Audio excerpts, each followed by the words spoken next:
ने संविधान में भाग 2 की बात की है। भाग 2 में जो कि नागरिकता से संबंधित था। उसके बाद हम लोग नागरिकता अधिनियम 1955 की भी बात किए, हालांकि उसके संदर्भ में आप लोग बहुत सिंसियर नहीं थे।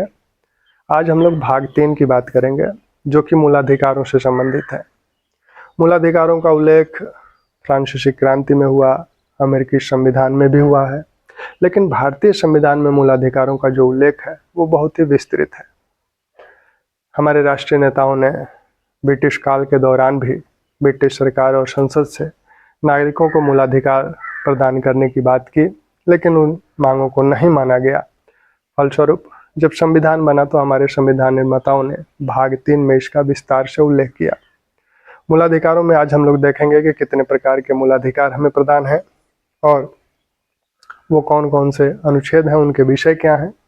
इनको हम लोग एक एक करके प्रत्येक मूलाधिकार को डिटेल करेंगे। मूलाधिकार की विशेषताओं और मूलाधिकार के इतिहास की भी बात करेंगे। तो सबसे पहले हम लोग ये देख लें कि भाग 3 में जो मूलाधिकार दिए गए हैं वो कौन से हैं और किन किन अनुच्छेदों में क्या क्या बातें कही गई हैं, जिससे एक सामान्य प्रश्न अक्सर पूछा जाता है कि अमुक अधिकार किस अनुच्छेद में है। तो भाग 3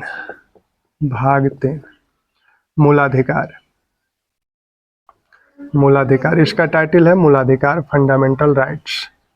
इसमें अनुच्छेद हैं, भाग 3 के अनुच्छेद हैं 12 से लेकर अनुच्छेद 35 तक। भाग 3 में अनुच्छेद 12 से लेकर 35 तक अनुच्छेद है और इसका टाइटल है मूलाधिकार। अनुच्छेद 12 और 13 की बात हम लोग पहले कर लें।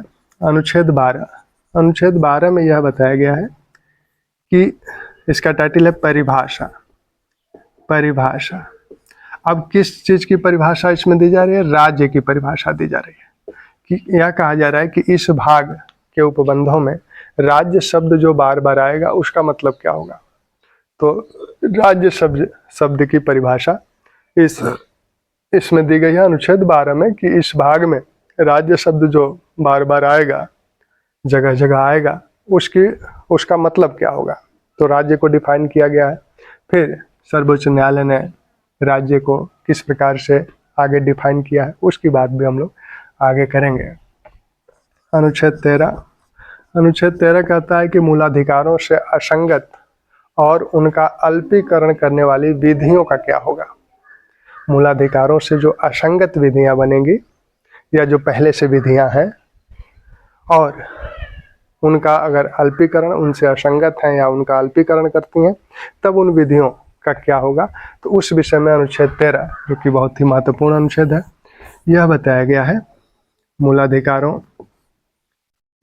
मूलाधिकारों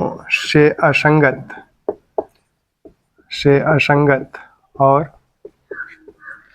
उनका अल्पीकरण करने वाली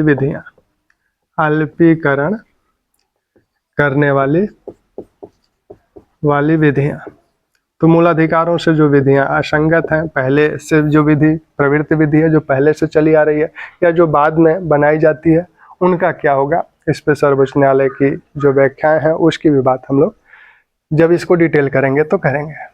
तो ये 2 अनुच्छेदों के बाद अब मूलाधिकारों की बात की जाए कि कितने प्रकार के मूलाधिकार हमें प्रदान किए गए हैं इस भाग में। तो इस भाग में जो मूलाधिकार प्रदान किए गए हैं उसमें समता का अधिकार, सबसे पहला जो अधिकार है समता का अधिकार।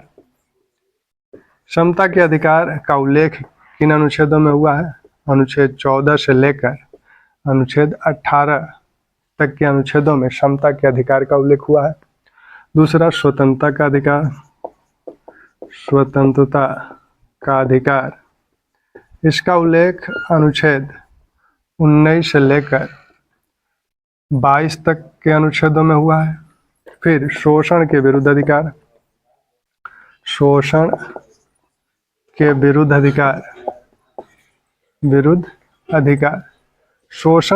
अधिकार जो है इनका उल्लेख अनुच्छेद 23 और 24 में हुआ है। शोषण के विरुद्ध जो अधिकार है इनका उल्लेख अनुच्छेद 23 और 24 में हुआ है। फिर धार्मिक स्वतंत्रता का अधिकार,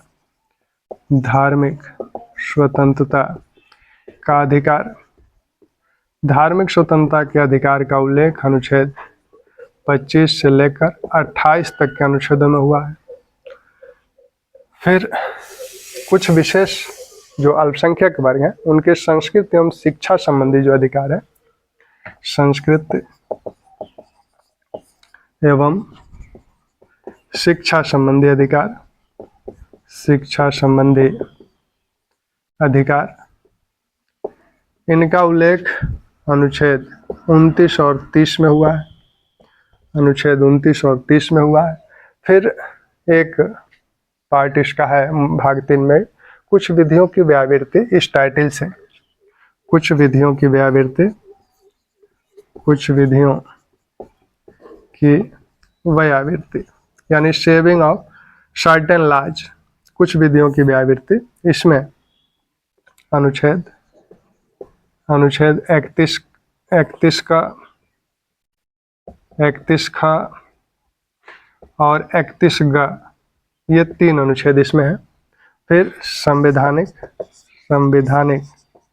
उपचारों का अधिकार, संवैधानिक उपचारों का अधिकार, उपचारों का अधिकार, किन मूल अधिकारों के संदर्भ में हम कहाँ जाएं अगर इसका उल्लंघन हो तो इस संवैधानिक उपचारों का अधिकार कि इसका उपचार कहाँ से मिले, तो इसके उपचार के लिए अनुच्छेद 32 है, अनुच्छेद 32 और 35 तक के अनुच्छेद हैं।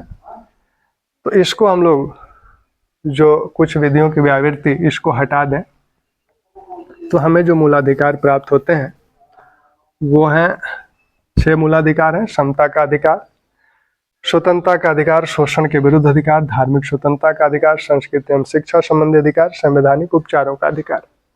एक अधिकार और था संपत्ति का मूलाधिकार, संपत्ति का मूलाधिकार।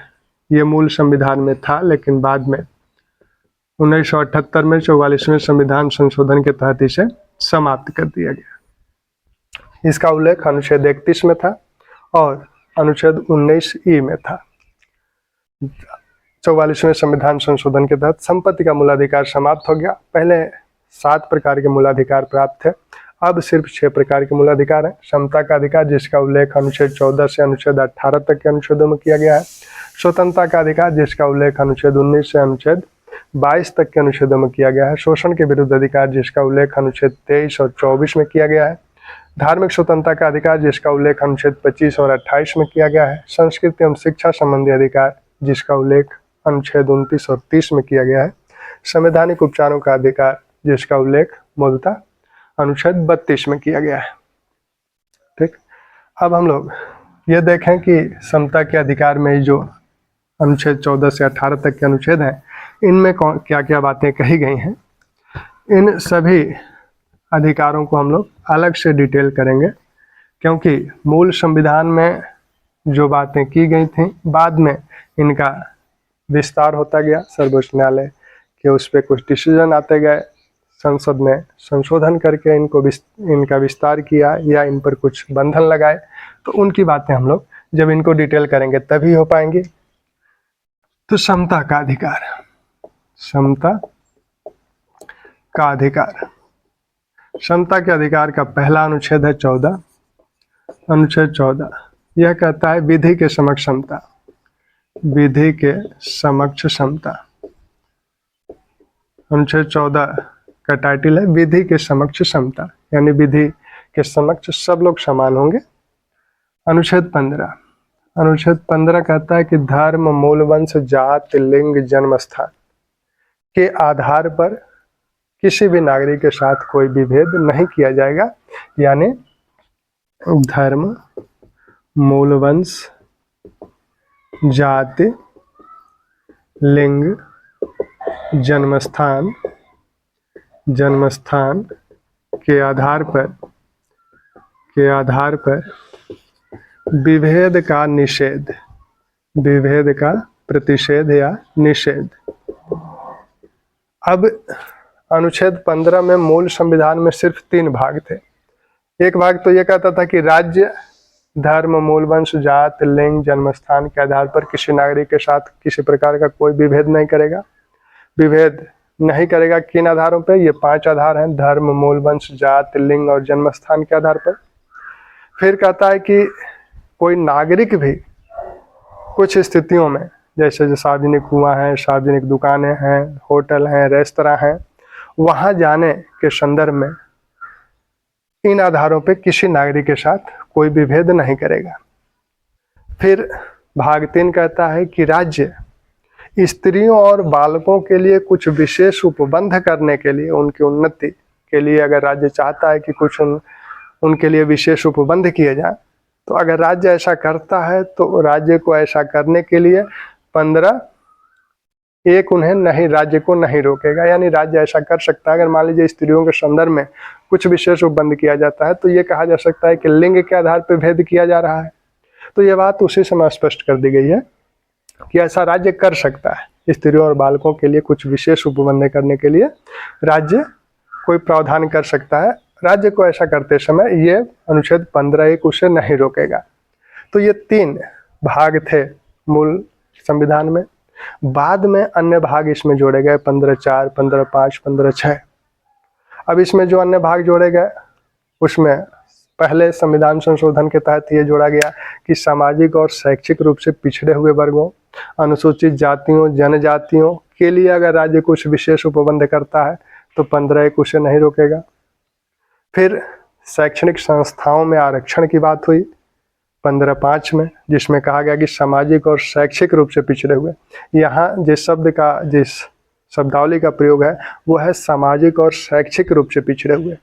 तो सामाजिक और शैक्षिक रूप से पिछड़े हुए वर्गों, अनुसूचित जातियों, जनजातियों का शिक्षण संस्थाओं में प्रवेश के संबंध में आरक्षण राज्य प्रदान कर सकता है। 93वें संविधान संशोधन 2005 में यह प्रावधान किया गया। फिर 103वां संविधान संशोधन जिसमें EWS की बात हुई, इकोनॉमिकली वीकर सेक्शन की बात हुई, उसको भी शिक्षण संस्थाओं में प्रवेश के संदर्भ में आरक्षण दिया जाएगा। तो ये सारी बातें बाद में जोड़ी गई। तो जब हम लोग इसको डिटेल करेंगे तो वो सारी बातें करेंगे।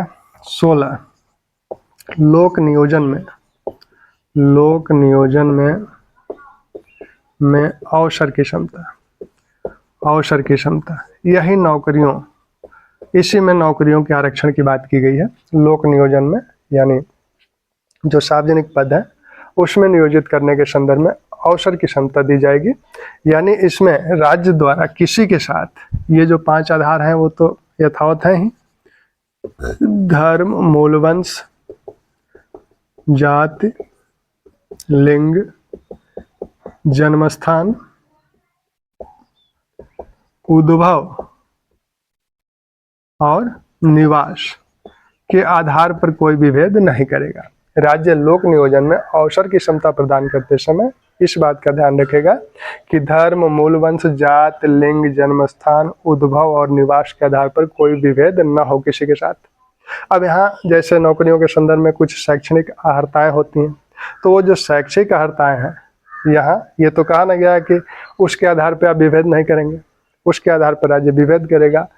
किसी वर्ग के पद के लिए कुछ शैक्षिक अर्हता होगी, दूसरे वर्ग के पदों के लिए कुछ शैक्षिक अर्हता होगी, कुछ शारीरिक अर्हता भी होगी, तो वैसा राज्य करेगा। लेकिन इन 7 आधारों पे कोई भेद नहीं किया जाएगा। फिर बाद में इसमें विभिन्न संविधान संशोधनों के तहत नौकरियों में आरक्षण को जोड़ा गया। फिर बैकलॉग की बात हुई, फिर परिणामिक ज्येष्ठता के आधार पर पदोन्नति की बात हुई, फिर EWS की बात हुई। तो वो सारी बातें बाद में जोड़ी गई, उसको हम लोग देखेंगे। 17 अस्पृश्यता का अंत, अनटचेबिलिटी का अंत किया जाएगा। इसे किसी भी रूप में नहीं माना जाएगा और अस्पृश्यता को मानना दंडनीय अपराध होगा और संसद विधि बनाकर इस दंड का निर्धारण करेगी। 18 उपाधियों का अंत, राज्य द्वारा किसी प्रकार की कोई उपाधि नहीं दी जाएगी। सिर्फ 2 क्षेत्रों में उपाधियां दी जाएंगी, एक तो सैन्य क्षेत्र में और दूसरे शिक्षा के क्षेत्र में। सैन्य और शिक्षा के क्षेत्र में सम्मान परक उपाधियां दी जाएंगी, अन्य किसी प्रकार की कोई उपाधि राज्य द्वारा नहीं दी जाएगी। तो यहाँ फिर ये सवाल उठेगा कि जो पद्मश्री, पद्म भूषण, विभूषण, भारत रत्न आदि उपाधियां राज्य द्वारा प्रदान की जाती हैं, वो कैसे प्रदान की जाती हैं, तो इसको हम लोग डिटेल करेंगे। तो देखेंगे कि उस पर सर्वोच्च न्यायालय का क्या डिसीजन है। तो समता का अधिकार हो गया। अब स्वतंत्रता का अधिकार। स्वतंत्रता का अधिकार जिसका उल्लेख अनुच्छेद 19 से 22 तक के अनुच्छेदों में हुआ है। स्वतंत्रता का अधिकार। स्वतंत्रता के अधिकार का पहला अनुच्छेद है 19। अनुच्छेद 19 में कहा गया है कि वाक एवं अभिव्यक्ति आदि विषयक कुछ अधिकारों का संरक्षण। वाक अभिव्यक्ति आदि विषयक कुछ अधिकारों का संरक्षण। वाक अभिव्यक्ति आदि विषयक कुछ अधिकारों का संरक्षण। अधिकारों का संरक्षण। वाक एवं अभिव्यक्ति की स्वतंत्रता है, इसके साथ कुछ अन्य स्वतंत्रताएं भी इसमें जोड़ी गई हैं। तो वाक अभिव्यक्ति आदि विषय कुछ अधिकारों का संरक्षण सभी नागरिकों को, वो जो अधिकार दिए जा रहे हैं वो कौन कौन से हैं? सभी नागरिकों को निम्न अधिकार, जिसमें ये 19(1) है। 19(1) का या 19(1)(a), तो 19(1)(a) में क्या कहा गया कि वाक एवं अभिव्यक्ति की स्वतंत्रता। वाक एवं अभिव्यक्ति की स्वतंत्रता। अभिव्यक्ति की स्वतंत्रता। अब यह बहुत ही विस्तृत व्याख्या इसकी की गई। बोलने की स्वतंत्रता, व्यक्त करने की स्वतंत्रता, लिखकर, बोलकर, संकेत के माध्यम से जिस प्रकार से आप व्यक्त कर सकते हैं वो सारी चीजें इसमें शामिल हैं। इसी में प्रेस की स्वतंत्रता भी है। तो वाक एवं अभिव्यक्ति की स्वतंत्रता 19(1) का। 19(1) का इसको थोड़ा सा हम लोग इधर लिख लें, क्योंकि इस पे जो बंधन है उसकी भी बात यहीं साथ ही कर लेंगे तो अच्छा रहेगा। अनुच्छेद 19(1) का वाक एवं अभिव्यक्ति की स्वतंत्रता। वाक एवं अभिव्यक्ति की स्वतंत्रता। ठीक। 19(1) का इसमें कहा गया कि आप शांतिपूर्ण और निरायुध सम्मेलन कर सकते हैं। शांतिपूर्ण एवं निरायुध सम्मेलन। फिर 19(1) ये कहता है कि संगम या संघ या सहकारी समितियां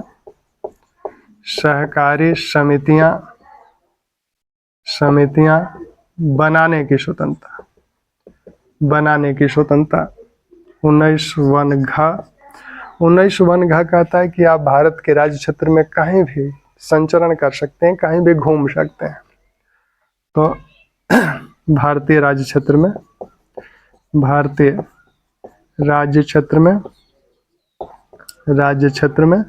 संचरण, कहीं भी घूम सकते हैं।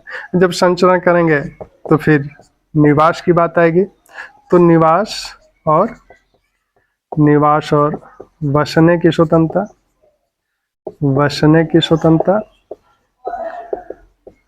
भारत के राज्य क्षेत्र में कहीं भी निवास कर सकते हैं, कहीं भी बस सकते हैं। 19(1) इसमें संपत्ति के मूलाधिकार की बात की गई थी, जो कि समाप्त है, निर्शित है। 19(6) इसमें कहा गया कि वृत्ति, उपजीविका, कारोबार, यानी भारतीय राज्य क्षेत्र में आप कहीं भी कोई वृत्ति, उपजीविका या कारोबार कर सकते हैं। अब ये स्वतंत्रताएं तो दी गई, लेकिन स्वतंत्रता पे अगर कुछ बंधन ना हो तो वह स्वच्छंदता बन जाती है।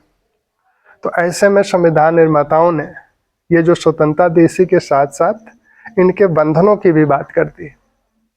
अब इन बंधनों की बात अनुच्छेद 19 में ही की गई। अनुच्छेद 19(2) में अनुच्छेद 19(1) का में जो स्वतंत्रता दी गई है उसके संदर्भ में क्या क्या बंधन होगा उसकी बात 19(2) में की गई है। उसमें कहा गया है कि पहले जो बात कही गई थी, बाद में उसमें कुछ चीज़ें जोड़ी गई। लोक व्यवस्था, राष्ट्र की सुरक्षा, राष्ट्र की प्रभुता और अखंडता, विदेशी राज्यों से संबंध, न्यायालय की अवमानना, सदाचार, तो इन आधारों पे इस स्वतंत्रता पे बंधन लगाया जा सकता है। तो 19(2) में ये 19(1) का संबंधी बंधन बता दिए गए। वैसे ही खास संबंधी जो बंधन है वो 19(3) में है।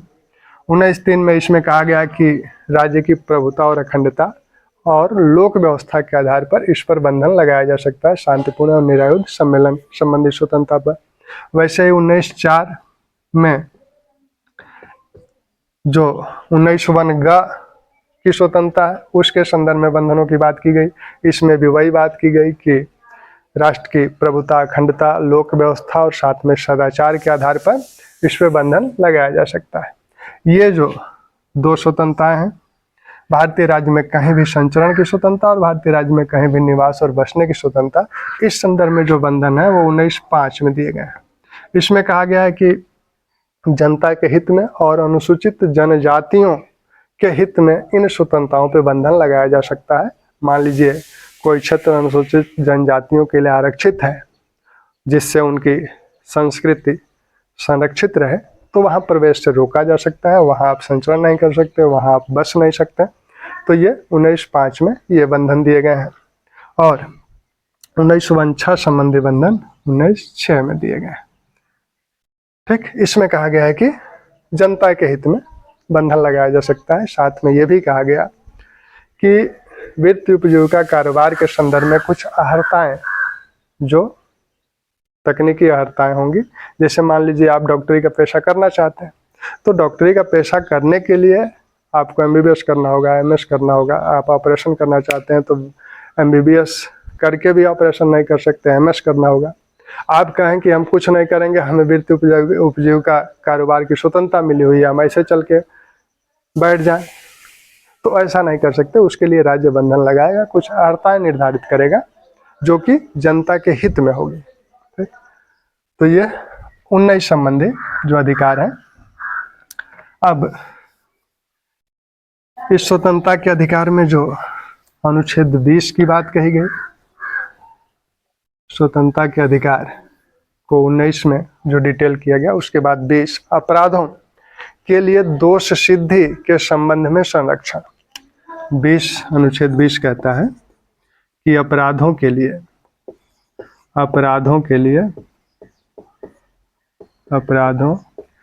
लिए दोष सिद्धि के संबंध में संरक्षण। अब इसमें यह कहा गया कि कोई भी व्यक्ति तब तक दंडित नहीं किया जाएगा जब तक वह जो कृत्य किया है उस कृत्य को न करने संबंधी कोई विधि उस समय मौजूद हो, और उस विधि में जो दंड निर्धारित है उससे अधिक उसे दंड भी नहीं दिया जाएगा। जैसे मान लीजिए आपने कोई कृत्य आज किया, आज उस संबंध में कोई कानून नहीं है, कल उस संबंध में कोई कानून बनता है। तो आज आपने वह कृत्य किया, आज वह किसी कानून में अपराध नहीं है, कल कोई कानून बनता है, बताया जाता है कि इस प्रकार का कृत्य अपराध है, तो आज आपने कर दिया तो आपका अपराध कल बनाए गए कानून के आधार पर निर्धारित नहीं होगा। जिस समय आपने कृत्य किया है उसी समय उस प्रकार के कृत्य के अपराध संबंधी कानून होना चाहिए, और फिर उस कानून में जो दंड निर्धारित है उससे अधिक दंड भी नहीं मिलेगा। अनुच्छेद 20। अनुच्छेद 21 कहता है प्राण एवं दैहिक स्वतंत्रता। बहुत ही विस्तृत व्याख्या इसकी की गई। प्राण एवं दैहिक स्वतंत्रता। प्राण एवं दैहिक स्वतंत्रता का मतलब है कि आपको आपके प्राण से आपको बेदखल नहीं किया जाएगा, आपको आपकी देह से आपको नहीं बेदखल किया जाएगा। इसमें जो मृत्युदंड आदि संबंधी प्रावधान है उसकी चर्चा इसमें की गई है। इसकी भी डिटेल व्याख्या की गई है कि जीने के लिए क्या क्या चाहिए, मानव के जीने के लिए क्या क्या चाहिए, वो सब इसमें सर्वोच्च न्यायालय द्वारा इसकी व्याख्या की गई। तो इसको हम लोग डिटेल आगे करेंगे ही। 22 कहता है कि कुछ दशाओं में गिरफ्तारी और निरोध से संरक्षण। कुछ दशाओं में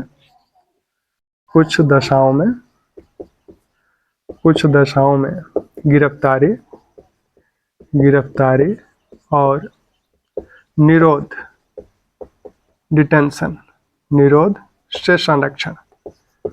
कुछ दशाओं में गिरफ्तारी और निरोध से संरक्षण, आपको अगर गिरफ्तार किया जाता है तो कारण बताया जाएगा, फिर 24 घंटे के अंदर मजिस्ट्रेट के समक्ष उपस्थित कराना होगा। अगर किसी को निरुद्ध किया जाता है, निरुद्ध इसलिए किया जाता है कि ऐसा अंदेशा होता है कि वह कोई अपराध करने वाला है, तो उसे अपराध करने से रोका जाता है, तो निरुद्ध किया जाता है। तो वैसे संदर्भ में कि आप, ऐसा नहीं है कि पुलिस आपको अनिश्चित काल के लिए निरुद्ध कर सकती है, उसके लिए वह 3 महीने के अंदर, वह 3 महीने तक निरुद्ध कर सकती है। उसके बाद एक कमेटी बनेगी, उसकी सिफारिश पर आगे निरुद्ध रखा जा सकता है। तो वो सारे प्रावधानों की बात हम लोग इसमें करेंगे। तो स्वतंत्रता के अधिकार की बात हो गई, कौन कौन से विषय हैं, क्या क्या अधिकार स्वतंत्रता के अधिकार में प्रदान किए गए। अब शोषण के विरुद्ध अधिकार, शोषण के विरुद्ध अधिकार, शोषण के विरुद्ध अधिकार। तो शोषण के विरुद्ध अधिकार में अनुच्छेद 23 और 24 है। अनुच्छेद 23 क्या कहता है कि मानव दुर्व्यापार एवं बलात् श्रम का निषेध। मानव दुर्व्यापार, मानव दुर्व्यापार और बलात् श्रम, और बलात् श्रम का निषेध, यानी मानव से कोई दुर्व्यापार नहीं कराया जा सकता, मानव का व्यापार नहीं किया जा सकता, उसे जबरदस्ती, उससे श्रम नहीं कराया जा सकता, बेगार नहीं कराया जा सकता।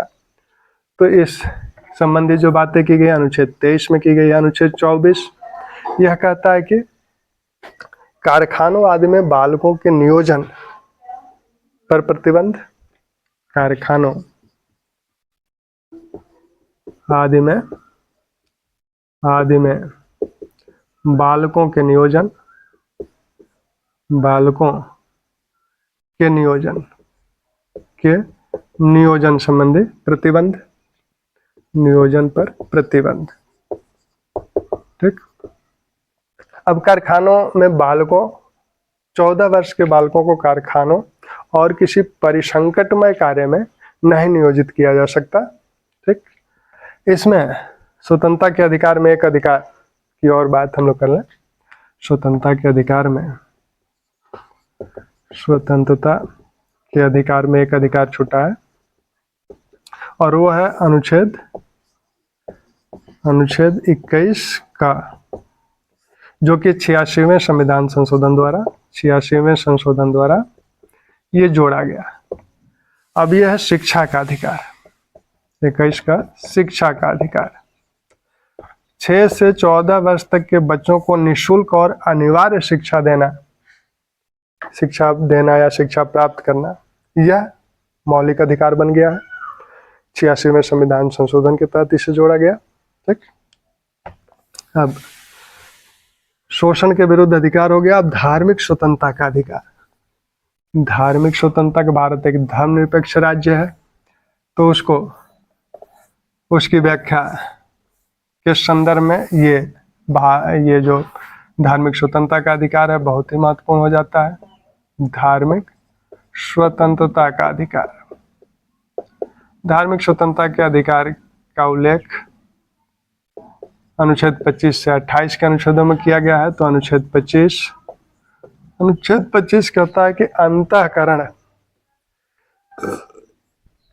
अंतःकरण की और धर्म को अबाध रूप से मानने, आचरण करने और प्रचार करने की स्वतंत्रता। यानी इसमें अंतःकरण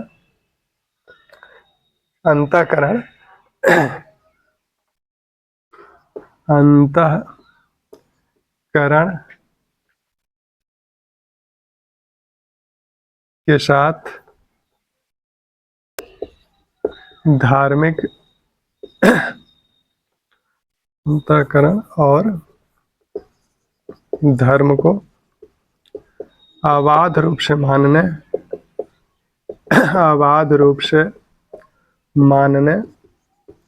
आचरण करने और प्रचार करने की स्वतंत्रता, प्रचार करने की स्वतंत्रता। अब इस स्वतंत्रता का जो मूल जो ध्येय है वो क्या है कि धर्म वास्तव में है क्या, ईश्वर के साथ व्यक्ति के संबंध। तो ईश्वर और व्यक्ति के बीच में कोई तीसरा तो है नहीं। अगर आप किसी भी अपने उपास्य को मानते हैं तो वो उपास्य होता है, आप होते हैं, उस बीच में तीसरे किसी की आवश्यकता नहीं होती है, वो राज्य ही क्यों ना हो, उस बीच में राज्य की भी कोई आवश्यकता नहीं है। हालांकि इस पे कुछ बंधन भी लगाए गए हैं। इसमें सर्वोच्च न्यायालय की जो व्याख्याएं हैं वो ये है कि आपके मौलिक जिस धर्म को आप मान रहे हैं उसके जो मूल ग्रंथ हैं उनके अनुसार आप आचरण करेंगे, उनके अनुसार आप प्रचार करेंगे। विश्व में लोक व्यवस्था, सदाचार आदि बनाए रखने संबंधी बंधन इनके साथ हैं। 26 धार्मिक संस्थाओं का प्रबंधन। धार्मिक संस्थाओं का प्रबंधन, धार्मिक कार्यों का प्रबंधन।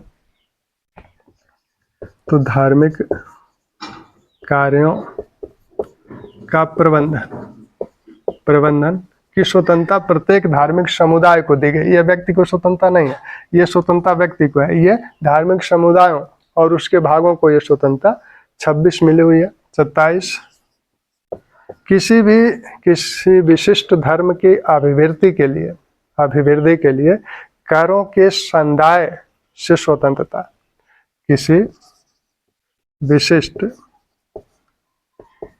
धर्म की अभिवृद्धि के लिए करों के संदाय से स्वतंत्रता, यानी राज्य किसी से जबरदस्ती कर नहीं ले सकता। ऐसा कर जिसकी आमद जो है वो किसी विशिष्ट धर्म की अभिवृद्धि के लिए खर्च किया जाए, इस प्रकार का कर नहीं लिया जा सकता। इस प्रकार के कर न देने से स्वतंत्रता मिली हुई है। ठीक। 28 धार्मिक जो शिक्षा दी जाती है शिक्षण संस्थाओं में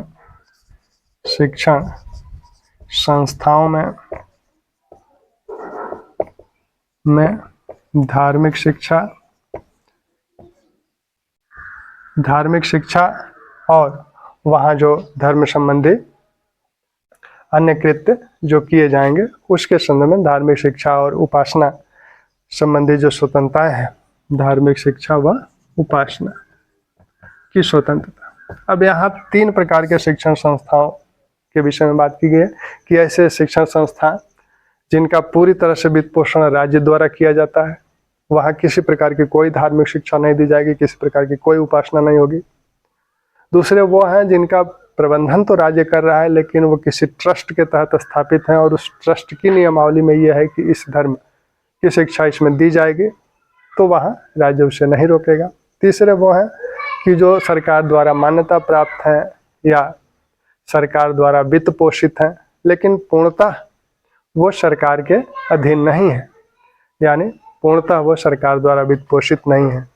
तो वैसे शिक्षण संस्थाओं में धार्मिक शिक्षा दी जा सकती है लेकिन किसी बच्चे को जबरदस्ती उसमें शामिल होने के लिए बाध्य नहीं किया जा सकता। तो ये 3 प्रकार के शिक्षण संस्थाओं का उल्लेख इस अनुच्छेद 28 में किया गया है। अब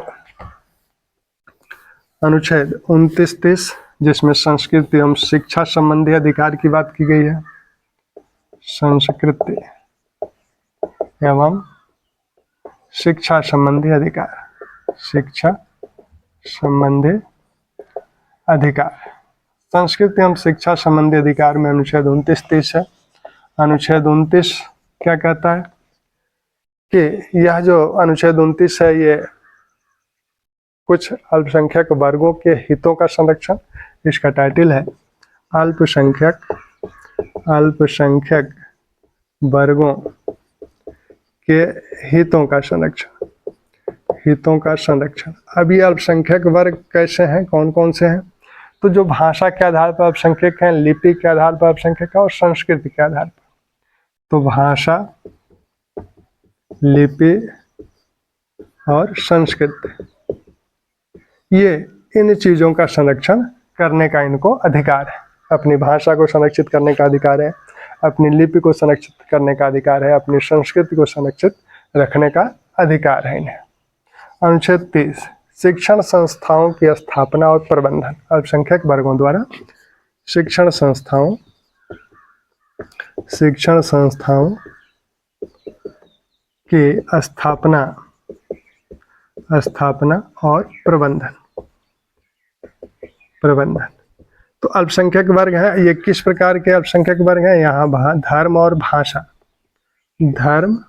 भाषा के आधार पर जो अल्पसंख्यक है वो शिक्षण संस्थाओं की अपने इच्छा अनुसार शिक्षण संस्थाओं की स्थापना कर सकते हैं, उनका प्रबंधन कर सकते हैं।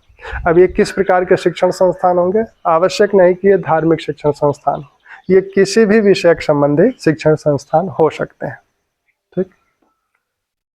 अब कुछ विधियों की जो व्यावृत्ति है वो उसको मूलाधिकार भाग में तो है, लेकिन वो मूलाधिकार से संबंधित है लेकिन जुड़ा हुआ नहीं है, मूलाधिकार उसे हम नहीं कहेंगे।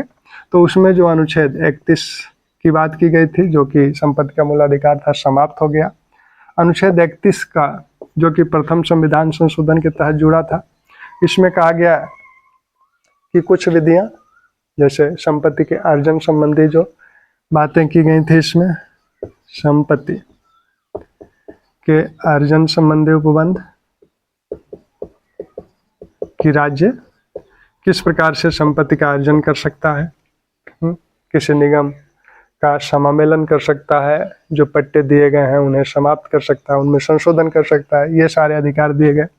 31 ख में कहा गया कि कुछ विधियों की विधि मान्यकरण, कुछ विधियों का विधि मान्यकरण।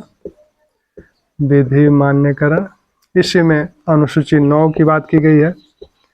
अनुसूची 9 की बात इसी में की गई है कि कुछ विधियों को इस भाग के जो उपबंध हैं उनसे उनके आधार पर न्यायालय में चुनौती नहीं दी जाएगी और वो विधियां अनुसूची 9 में दी गई हैं। अब संवैधानिक उपचार का अधिकार। संवैधानिक उपचार का अधिकार, संवैधानिक उपचार का अधिकार। संवैधानिक उपचार का जो अधिकार है, इसमें अनुच्छेद 32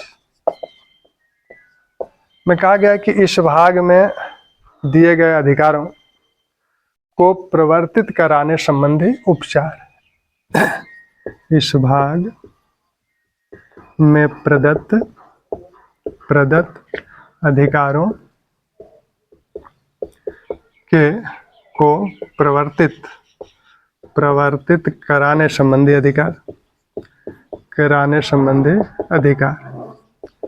अगर उन अधिकारों का हनन किया जाता है, वो अधिकार व्यक्ति को, नागरिक को नहीं प्राप्त हो रहे हैं, तो वो क्या करेगा, कहाँ जाएगा? तो वो सर्वोच्च न्यायालय में अनुच्छेद 32 के तहत सर्वोच्च न्यायालय में जाएगा। सर्वोच्च न्यायालय इस संदर्भ में निर्देश, आदेश या जो रिट जारी करेगा।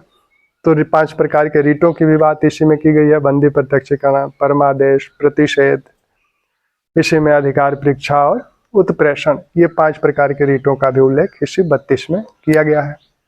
अनुच्छेद 33, इसकी व्याख्या हम लोग करेंगे ही अलग से। अनुच्छेद 33 कहता है कि इस भाग के अधिकारों का सुरक्षा बलों पर लागू होने और उनका उपांतरण करने संबंधी जो अधिकार होंगे, उन्हें इस भाग के अधिकार सुरक्षा बलों पे लागू होंगे, कितने लागू होंगे, इस संबंध में संसद विधि बनाएगी। तो बलों आदि पर इस भाग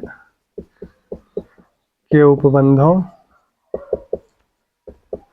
के लागू होने के उपांतरण संबंधी संसद की विधि बनाने की शक्ति, यानी संसद विधि बनाकर रोक सकती है कि कौन कौन अधिकार उन्हें दिए जाएंगे, कौन नहीं दिए जाएंगे। इसमें सुरक्षा बल हैं, साथ में जो इंटेलिजेंस से संबंधित बल हैं, लोग हैं, उनके संदर्भ में। अनुच्छेद 34 कहता है कि जहां सैन्य विधि लागू है, वहाँ ये मूलाधिकार नहीं लागू होंगे। तो सैन्य विधि जिन क्षेत्रों में लागू हैं, वहाँ के संदर्भ में ये अनुच्छेद 34 बताता है। अनुच्छेद 35 कहता है कि इस भाग के उपबंधों को प्रभावी करने संबंधी उपाय। अनुच्छेद 35 जो इस भाग का अंतिम अनुच्छेद है, वो कहता है कि इस भाग के उपबंधों को प्रभावी करने के उपाय। जैसे कहा गया अस्पृश्यता का अंत किया जाता है, तो अस्पृश्यता का अंत ऐसे तो होगा नहीं, उसके लिए दंड निर्धारित करना होगा, संसद द्वारा विधि बनाना होगा। जो 16(3) में बातें कही गई हैं, इसमें अनुच्छेद 32(3) में भी बातें कहेंगे कि अधिकार संसद सर्वोच्च न्यायालय के अलावा अन्य न्यायालयों को भी दे सकती है। तो इस प्रकार से अगर कोई कार्य किया जाएगा तो उसके लिए विधि बनाना होगा। कुछ अधिकार तो स्वतः प्राप्त है, कुछ अधिकारों के संदर्भ में संसद द्वारा विधि बनाया जाएगा। यह विधि संसद द्वारा बनाई जाएगी, किसी राज्य विधानमंडल द्वारा नहीं बनाया जाएगा। तो यह बात अनुच्छेद 35 में की गई है। ठीक, इनको हम लोग अलग अलग एक अधिकारों को आगे डिटेल करेंगे। पहले तो मूलाधिकारों की विशेषता, मूलाधिकार का इतिहास, फिर इसको हम लोग अलग से डिटेल करेंगे।